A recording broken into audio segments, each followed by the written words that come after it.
have seen the torch of freedom pass from hand to yearning hand, and the vision of our fathers spread hope throughout this land, as the dream some fought and died for in my heart becomes my own. I will strive to keep her promise, America, my home. America, America, may God bless America, and freedom reign across America, my home. From the shorelines to the prairies, to the cities great and small, we have reaped the fruits of justice and liberty for all. So with deep appreciation for the blessings of freedom that we know in this wonderful land of ours, I'm Dr. George Simon, welcoming you to another edition of Character Matters. This is the program where we talk about what I consider to be the defining issue of our time, the character crisis that we face and that affects so many aspects of our daily lives, from our individual relationships, our intimate relationships, our family relationships, our community relations, our politics, our business affairs. Everything that you can think of, every aspect of interpersonal relations is affected by the character issue. There once was a time when character really mattered. The time is coming again when it's going to matter more than anything else. So many people have realized, whether they've survived a toxic relationship or been in a situation at work or undergone a nasty breakup or had problems with children, we now have come to realize that although we've tried to pathologize a lot of human misbehavior, character really makes a difference. And when we instill character in our young folks, they have a much better chance of dealing more effectively with their life stresses and a much better chance at forming positive, healthy, interpersonal relations. So that's what I've spent my career dealing with and talking about and writing about in my books, In Sheep's Clothing, Understanding and Dealing with Manipulative People, the international bestseller, regarded by many as the go-to book, the definitive work on manipulative behavior.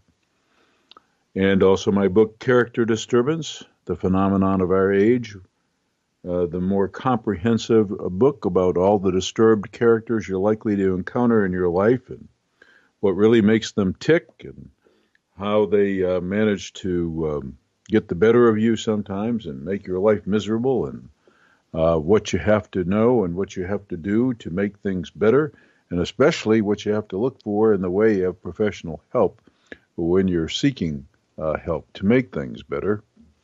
And then my book, The Judas Syndrome, the only book that I've written targeted primarily to the Christian faith community, about how genuine faith, not faith professed merely on the lips, but faith really put into action, can really transform a person's life and elevate them to a different level of functioning. And then my book, How Did We End Up Here, with co-author Dr. Kathy Armistead, the potential relationship partners survival guide in this character disordered world of ours. And I also blog at manipulative-people.com or drgeorgesimon.com. Either URL will take you to the same place. That's drgeorgesimon.com or manipulative-people.com. Timely articles. We'll be talking about the last post I made this past Friday in just a bit. Timely articles of all types on the phenomenon of our time and how to deal with it. And my workshops and seminars. I had an interesting experience just this past week. I had a very brief trip out to San Diego, not to give one of my typical training seminars to professionals, but to talk with Dr. Christiane Northrup on her television program for Hay House Radio, and to tape some material that will be soon to be produced as part of an educational series, perhaps a series of DVDs, perhaps a series of online webinars, and also some material that may be excerpted into a future book. And it was a very pleasant experience. I was happy to make the trip out there. But it was also an informative time. I'll talk about some of the things that I learned on that trip that I wanted to share with you that I thought were apropos. And then we'll talk about some of the events of the day and what's been going on here on our political landscape and just so many of the things that we have had to deal with that reflect how important it is, just how crucial it is for the world, especially at our time, that we put into place those structures and those institutions that can not only build character, but can sustain and reward it, because we need it now more than ever before. And if you want to join the conversation, the number to call is 501-258-8326. That's 501-258-8326.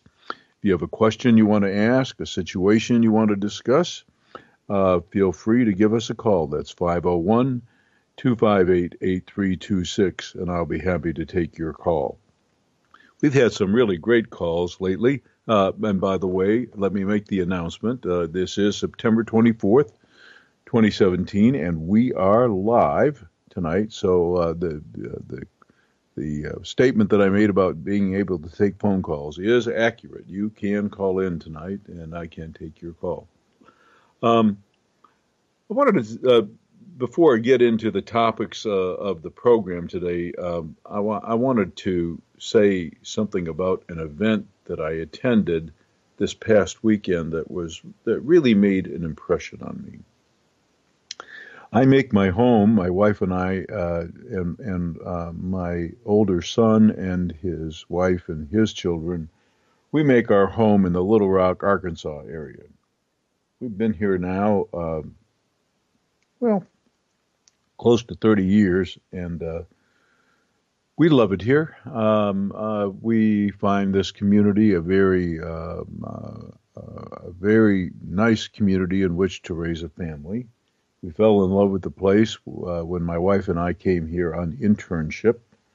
We never thought we would settle here, but we, like I said, we fell in love with the place and have been here ever since.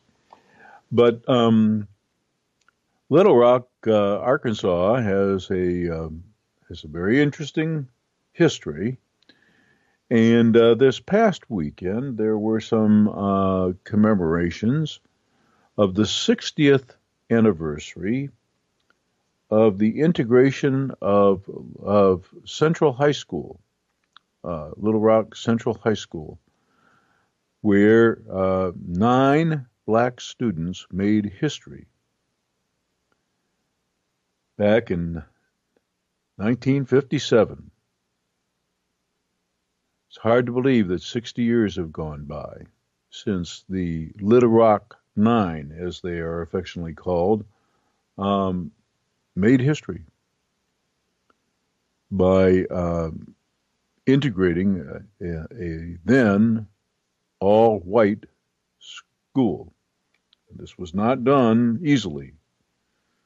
And I had the good fortune this past weekend not only to participate in some events promoting peace and social justice, but I had the great honor and pleasure of meeting 4 of the surviving Little Rock Nine and visiting with them briefly and letting them share their experience. It's really sobering to think of how much has changed. You know, I always talk about character-related issues and the deterioration of certain character fostering institutions, and that leads some people to believe that that maybe I come from a framework or a frame of mind where I think everything was better way back when, you know, the good old days. Some things were better. Some things were a heck of a lot worse. And when it comes to bigotry, it's never been a stranger to the human condition. Bigotry has always been something that we human beings have had to deal with. But institutional racism, that's another story. And we have come a ways. We have come a substantial ways on that. But it's sobering to think that in my lifetime, when I was growing up, things were as they were in the segregated South, place where I now live. And it's hard to imagine that somebody would be denied access to a public place solely on the basis of the color of their skin, as opposed to, as Martin Luther King Jr. Said often, the content of their character. You see, he also realized how important character was. And he also, in the tradition of the great social justice reformers, and in the tradition of the great spiritual leaders, he knew that you don't ultimately succeed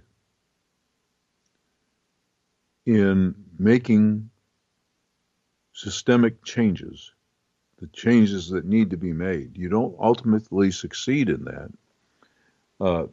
through violent means or through arrogant haughtiness and disdain for those that oppress you. You have to change hearts. And you can only do that with love.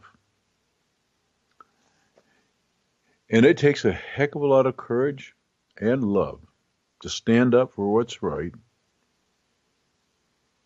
and be willing to bear the scorn and the ire of others the ill will of others, perhaps even threats of violence. When I listen to these folks recount the horrors that I had experienced and how they prayed every night, sometimes praying in near despair, wondering what kind of God would allow the kind of dangers that they faced, and turning a seeming cold ear to their pleas. When I heard these stories, it sent shivers up and down my spine. What courage and what faith. And boy, do we need that same thing now. I listen to all the trash talk on both sides that goes on the political scene. No doubt we have some serious character issues going on. No doubt. No doubt. I don't mind saying this at all. And I don't mind being criticized by anyone in my listening audience that wants to pick a bone with me on this. There's no doubt that our current leader, our current president, has some very serious character issues, some very serious character flaws. He's not alone, by the way. He's not alone at all. There is no shortage of pathological narcissism on Capitol Hill, in local legislatures, in any of the folks that would lead us. Character disturbance is a widespread phenomenon. That's why I've written all my books. That's why I do all the work that I do. I'm sounding the alarm. Have we always had character problems? Yes. That's the nature of being human. We are not born highly evolved, civilized creatures. We're brutes to start with. We're animals. We're the only creatures on the planet, the only creatures for whom it takes hours and hours and hours, day after day after day, week after week after week, for years and years and years of our life to shape into the kind of person that has the kind of awareness and the kind of conscientiousness necessary to be a decent, responsible character. Think about it. Think about it. Think about all that it takes to shape oneself into a person of integrity. So we've always had character problems, but we continue to be shocked by the level of depravity and the level to which we see character dysfunction, especially in our leaders. And the sophomoric insults and unnecessary provocative talk, trash talk, going on right now is truly frightening. Is truly frightening.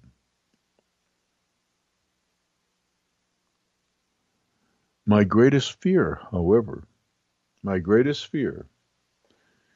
is that we have become so habituated to this. So habituated to this. that it takes new and more dramatic levels of boorishness, of vulgarity, of dysfunction to unnerve us and to outrage us.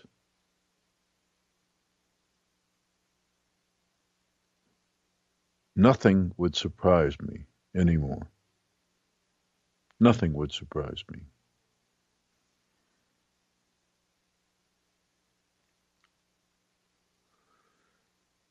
So, I'm not sure how many of you agree or think that the time has come when we have to make a firm statement about how much character is going to matter to us. You're free to disagree. I'd still like to hear from you if you have a mind to call. Of course, the number to call is 501-258-8326. That's 501-258-8326. I'll be happy to take your call. But the main premise of this program, and why I titled it Character Matters, and why you hear the theme song play that plays at the beginning and the end of the program, the main premise that this program operates on is that there is an inextricable interrelationship and interdependence between freedom and character. The country was founded on some principles. And one of the main principles is that when decent individuals of integrity, individuals with a solid moral compass, when such folks are left alone, when they're not micromanaged, when they're not oppressed by their government, when they're given free rein, maximum liberty, when folks like that are allowed to express themselves and to do what they feel they need to do to survive and prosper, they not only do great things for themselves, but they do great things for others. They innovate. They create opportunities. They build greatness. And, unfortunately, when folks are irresponsible, lack a solid moral foundation, there's a constant invitation for government to step in and try to manage affairs. And inevitably, the only way that they can do that, the only way the government can do that is through rules and regulations and various restrictions on personal freedom. So there is an interdependent, inextricable relationship between freedom and character. And that's why it's so crucial that we make character matter again. We get the political climate and the government that we deserve.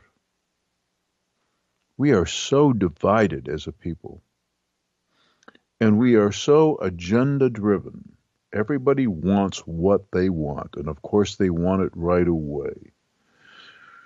And they'll put into office whoever they think will get what they want for them, or whoever has convinced them through what they've said that they will deliver on what the people want. And we don't judge character, because in the end, only character will make the difference. Only individuals of integrity who have principles, and we know solidly what those principles are because they live them out. They live them out in their daily lives. They don't use and abuse people. They're faithful partners in their relationships. They're faithful husbands, fathers, wives, mothers, sons, daughters. We make that matter again. We start pulling levers in the ballot box or punching holes in the punch cards based on those kinds of things. We'll see things turn around. We don't have to vote for any of these major players who are bought and paid for by special interests, big money. We don't have to do that.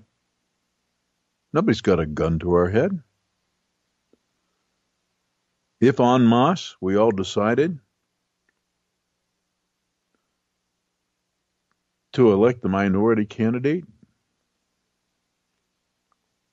or to even write someone in,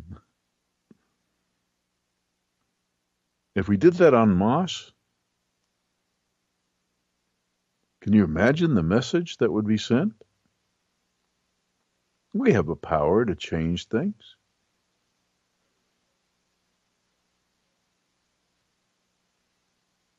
We just have to get serious about our responsibility to make a difference. And besides which, we can't count on any representative to do anything for us. Another founding principle here is that we can and should take care of ourselves and one another. We have the power to do that. Right now, we've been seduced. All too many of us enjoy a standard of living that keeps us, well, enslaved. Enslaved. And so we work to pay those bills and to keep all that we have. And in the meantime, there's no equity, there's no justice, there's too many folks left behind. And a lot of the foundational structures are falling apart. We can do better. We have to do better. And it all starts at the individual level, one heart, one mind at a time. I'm out to change hearts and minds. I do that in my work. Now, when I was out in San Diego on Dr. Northrup's program, I listened to a colleague talk about all the research that's been done, identifying certain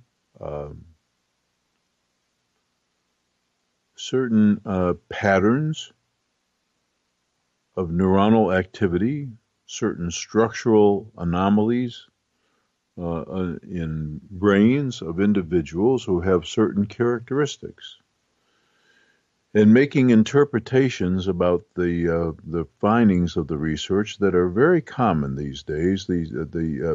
One of the things that happens in all science is we get really cocksure of ourselves. You know, science is supposed to be a naturally skeptical enterprise. We're supposed to be always out, not just to prove what we think is right, but to be sure that we're on the right track by trying our very, very best to shoot down every single conjecture that we have. We want to test the validity of all the propositions that we make. Test them hard, scrutinize them plenty. there isn't a day that you don't read about some new discovery. Perhaps a satellite that's been, just recently, the marvelous long version of the Cassini spacecraft came to an end as it finally crashed into Saturn. But it revealed some things that we frankly thought impossible just 10, 15 years ago.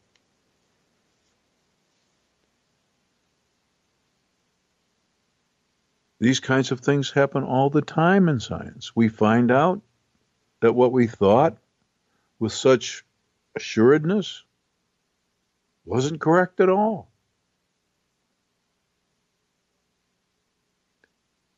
And certainly 30 or 40 years from now,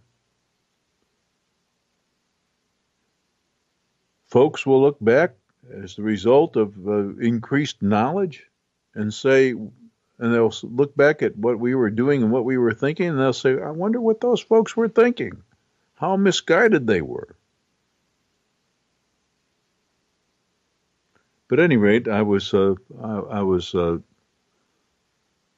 listening to this person talk and over-interpret and basically make the case that when somebody has a character disturbance and they're not a good relationship partner as a result, that the only reasonable course of action for a person is to get out, because after all, by definition, personality and character are hard to change, and they just basically won't change. And because probably the brain's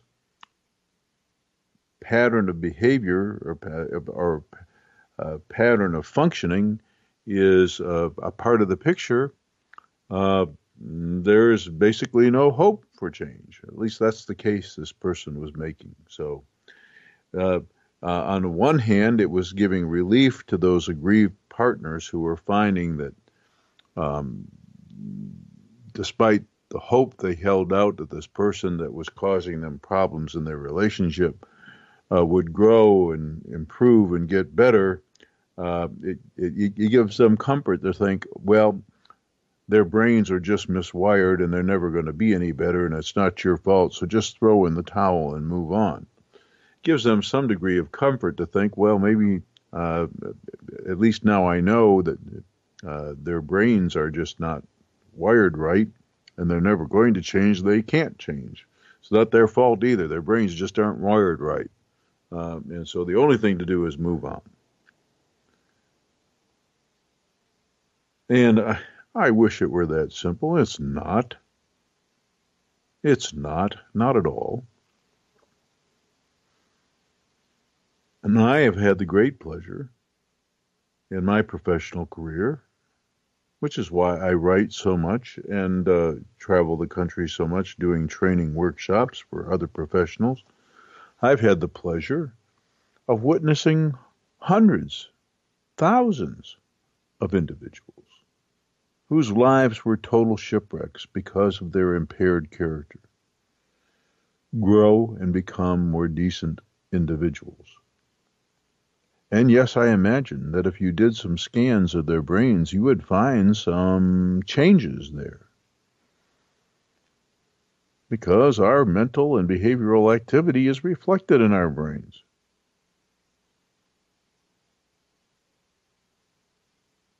We have this unique capacity as human beings to learn. And I deal with individuals all the time. Right now, I apologize to all of you folks out there because of my heavy travel schedule. I have gotten hopelessly behind with emails. I know I have hundreds of requests out there, including many requests for consultations. My heart is heartened by the number of times that individuals in midlife who have for years created all kinds of problems in their relationships because of their character impairments have come to a point in their life where they realize that something really needs to change. And they finally become amenable to that. and they're asking for help. They're reaching out. They're wanting to grow. They're wanting to be different, and they don't know where to turn. And so I'm heartened by this, and I know I probably have in the inbox uh, dozens of requests like that. I will get to them. I have a brief period here before my last two uh, trips of the year, uh, and I'm going to do my very, very best to get caught up on email. So I apologize in advance to all you folks who have tried to contact me in some way. But I will get to you, I promise, in the next week or so. I'm going to do my best to make it a point to get nothing but caught up on my emails. And for those of you who have requested or have tried to contact me with me, tried to contact me with regard to scheduling a consultation to help grow and change, I'll be with you as soon as I can. Hang on, I'll get to you. But what I was trying to say is I've witnessed so many folks grow and change, so many folks for whom others had thrown in the towel. I'm an eternal optimist on the human condition. I'm even an optimist in this age of rampant character disturbance. I know that things can be turned around, and I know how it can be done, how it has to be done, one heart at a time, starting with our own. I realized that very early on in my work. There was no way that I could help someone else grow unless I got it right in my own head first.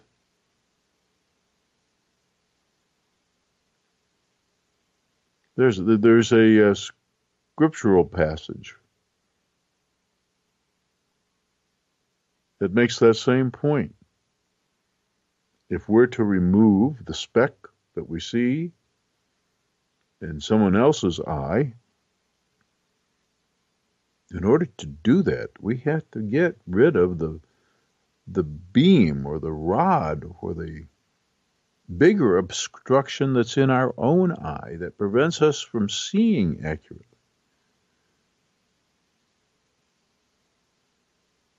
There's so much distortion in our own way of thinking that it makes it almost impossible to deal with even the minor flaws of others. And all that distortion has to be taken care of,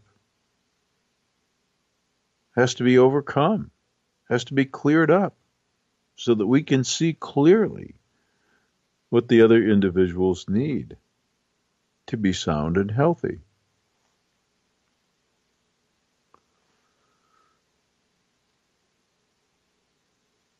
But I've witnessed many, many individuals grow and change, and it's been the pleasure of a lifetime. Some of them contacted me after calling into this show. I'm happy to hear that too. I know that a lot of folks, we've built a substantial audience here on UCY.TV, and I'm very grateful for it.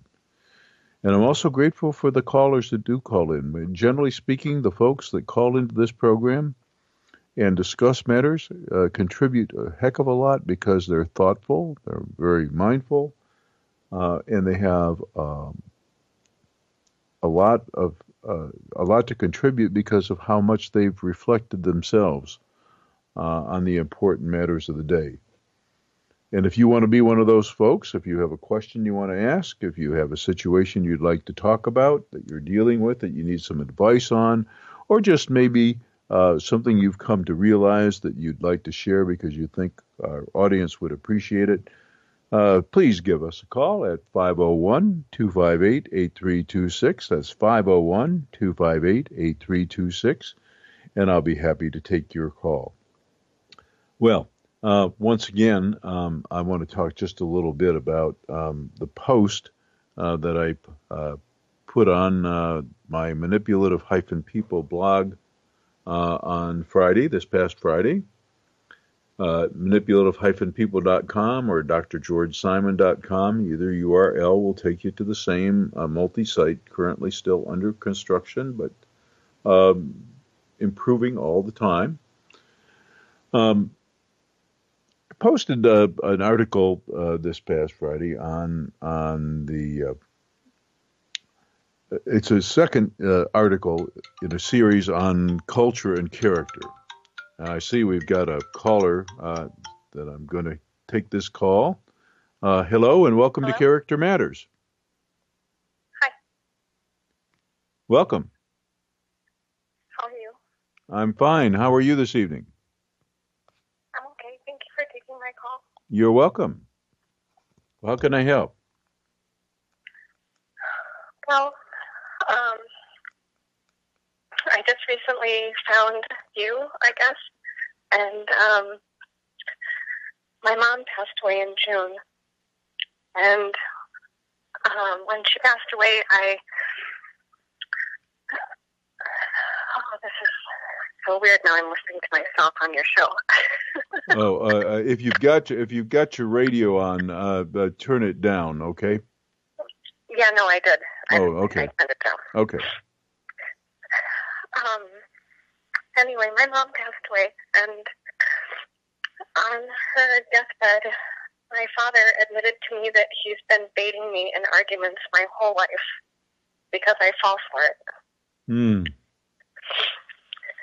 And after she passed, I found out that her and my father gave in to my brother's manipulation in order to get them to go to therapy. He's basically, this is like the Clip Notes version. It's a very long, complicated story, but as it always is. Mm-hmm. But when his wife passed away 2 years ago, she had a long battle with cancer, and that was actually, they found the cancer when they delivered my niece. It's just a really awesome story. So, she was my brother's second wife.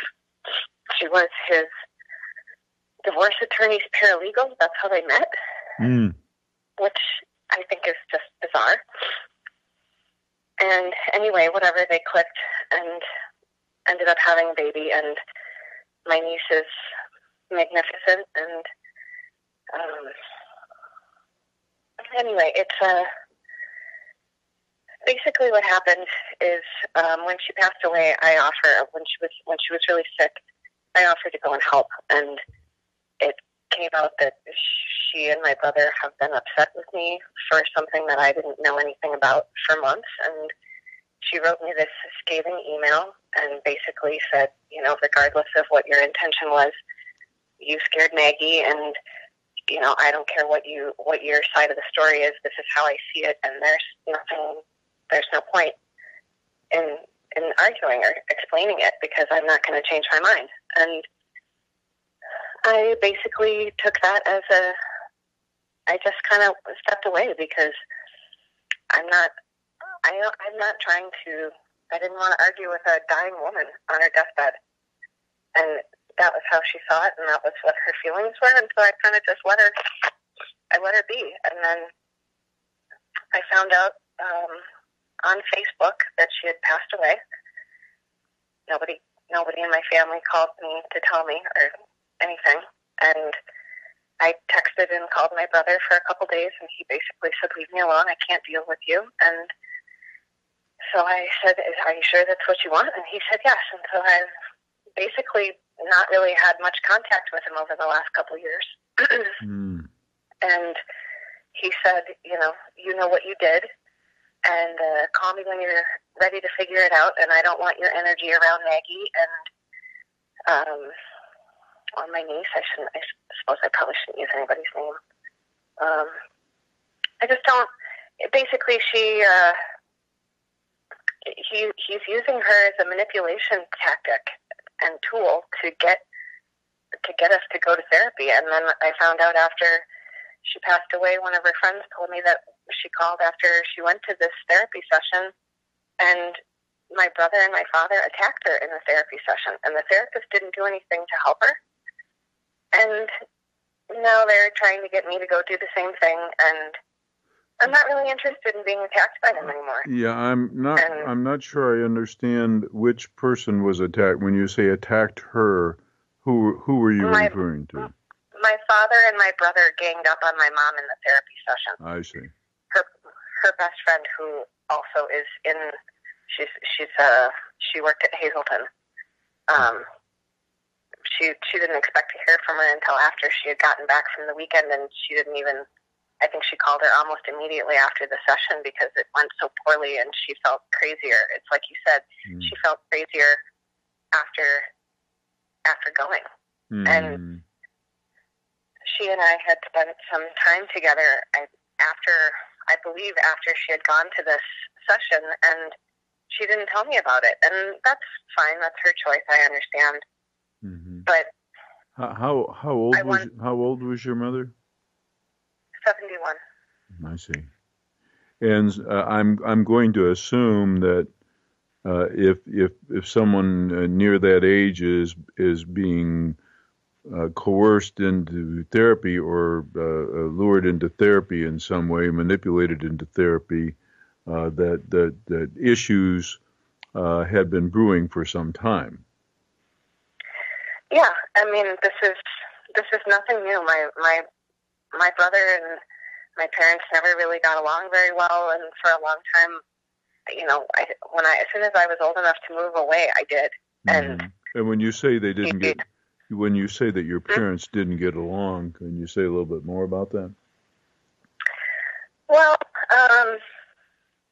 it's kind of how you described. Like, for me, in my own personal case, my parents helped me go to school my first 2 years, and right out of high school, I went to college, and I wasn't really sure about what I wanted to do, and I felt like I didn't want to waste their money, and I wasn't real focused on what I was doing there, and so I took a break, and I went to the School of Life, but even when I wanted to go to school right away, I wanted to go to art school, and my dad said, no, you need to go to business school first, and you can't, I'm not going to pay for that, you have to do this first, and then you can do it that way, and I didn't want to do it that way. I've always kind of followed my heart, and I know deep down what, it would literally break and crush my soul to have to sit in a cubicle all the time. Like, I just can't. I appreciate the people that can do that. That's just not how I want to. Not you. How I want to spend my life.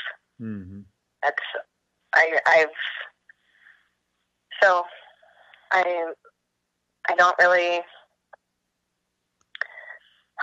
I don't know. I spent 2 months at home trying to go through all the things, and I don't know. I feel like I was just under attack the whole time. Everything was you this, you walk around like an asshole with a stick up your ass. And I always tried to explain to him that, we don't perceive things as they actually are. We perceive things as we are. And of course he doesn't get that. And it's, there's just, my father and I are similar in a lot of ways, but, he's definitely the workaholic. My mother was a recovered alcoholic, and, on top of all of that, I remember my grandparents, they, both of my parents grew up in abusive families, and none of their, it's all dysfunctional all the way back as far as I can see. And nobody talks to anybody else, and everybody's got all these problems, and anytime the family gets together, all fucking hell breaks loose. Sorry about my language. So it sounds like you're dealing with an awful lot of grief. Yeah. It sounds like you barely even really begun to grieve your mother's loss, but there's all this other emotional loss in your life. Yeah. Yeah. And then also being told that I've been baited in arguments, and I feel like I've been self-employed for a long time, and he didn't actually respect what I did until, a big company called and hired me. And, I don't know. It's like you said, they don't necessarily, being the child of a deceptive person or an aggressive person. My reflection of where I stood in society was on him, and he's also been very secretive, and don't tell anybody this and don't tell anybody that. And have you yourself sought therapy for yourself? I guess that's why I'm calling. I cornered him into going to one session with somebody who my mom saw, just because you cornered who? Him, my dad. Yeah. I would suggest, and I don't give direct professional advice over the air, but I would suggest that you at least consider something. Okay. It sounds to me like you are an insightful person by nature, and therapy is an excellent way to grow in self-awareness. And many times, what we think we need at any given moment is not really what we need, and all it really takes is the right environment in which to do the soul searching, to get to know ourselves well enough and our issues well enough to eventually make a better decision about what it is we truly do need. So many folks use therapy as the primary way of increasing their self-awareness and growing as a person. Some people use spiritual counseling, use a pastoral counselor or a spiritual director. Some folks do it through other practices, like meditative practices or mindfulness. There are many ways to get to the same place. But it sure sounds to me like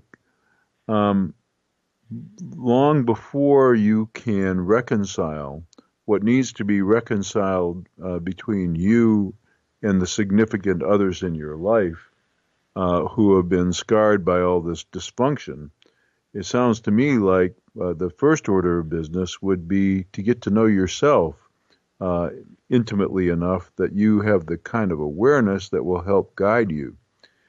So even though I would say that I've actually been doing that. I mean, that I have been doing for a long time. I've been alone, and really I've done a lot of self-reflection, and I've done a lot of reading and seeing. I have seen a few people and had a few different people to talk to and things, but not necessarily in so much the traditional therapy setting, but I have definitely done a lot of work. Mm-hmm. Well, and I'm curious. You mentioned that these issues that you're dealing with are one of the reasons why you called here. What were you hoping more than anything else, perhaps, that I might be able to offer to you by calling in tonight?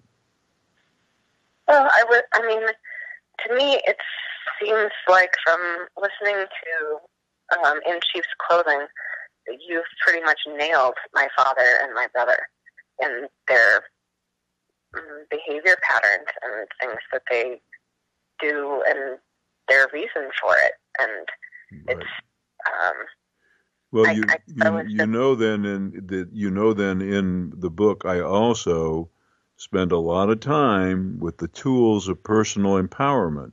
Once you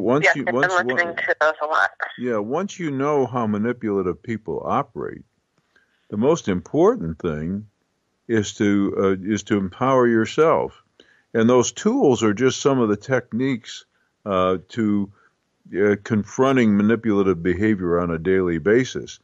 The rest of it has to do with staying where you have power, and that is not focusing your time, energy, or attention on those people, places, and things that you have absolutely no power to control. Because that's the behavioral formula, as I point out in my book, that's the behavioral formula for depression. So where the formula for joy comes in is in investing all your time and your energy and your attention, putting all your attention and focus and all your energy, especially where you have the power of control, which is your own choices, your own actions, being mindful of what it is that you really, really want and need, and doing what's necessary to achieve it. Putting your energy there and letting all the rest go is the formula for joy. And so, without getting more specific, because I don't give professional advice over the air, I would ask you, in the reading those sections of the book on those tools of personal empowerment, keep in mind what the real purpose is. Keep in mind that if you keep your attention on what you have the power to control, namely your own actions, your own choices, and what's going on within you, you're going to experience some joy, and you're going to be able to resolve this grief. It's unfortunate, but we're running out of time here tonight, so you can call in anytime. You can also write me through the blog. As I mentioned, I apologize. I'm weeks and weeks behind now, further than I've ever been because of all the extensive travel that I've been doing. But I do answer all my emails, believe it or not, and I do set up the consultations that are necessary for folks that need and request them. So feel free to contact me and feel free to call in again sometime. Okay? Thank you for taking my call. You're welcome. Take care. And thank you for what you do. Thank you. Bye-bye. Bye-bye. Well, I'm hoping that the caller gets a little comfort there. I know that times like that are very difficult, especially when significant others that we haven't really patched things up with, or we haven't reconciled all the dysfunctional past with, pass away, and there's so much unfinished business. And that unfinished business remains in us so often. So I sure hope that things turn around for this individual, and I sure hope, as is the case, I hear so many times, that one or the other of my books has been instrumental in helping that person turn things around. That's why I wrote them. And I urge you to check them out. In Sheep's Clothing, Understanding and Dealing with Manipulative People. Many folks regard this international bestseller as the definitive work on manipulative behavior. My book, Character Disturbance, The Phenomenon of Our Age, the comprehensive look at all the disturbed characters you're likely to encounter in your life. The Judas Syndrome, my book specifically tailored for the Christian faith community, about how genuine faith can really transform a person's life. And my book with Dr. Kathy Armistead, How Did We End Up Here? A survivor's guide, if you will, for those potential relationship partners who are trying to navigate their way through this character-disordered world of ours. So with that, I'll leave you for another week. Thanks for tuning in. I'll see you again next week on another edition of Character Matters. And remember, nothing is important as the character issue. America's greatness is really reliant upon it. If you really want to make America great again, start with number one.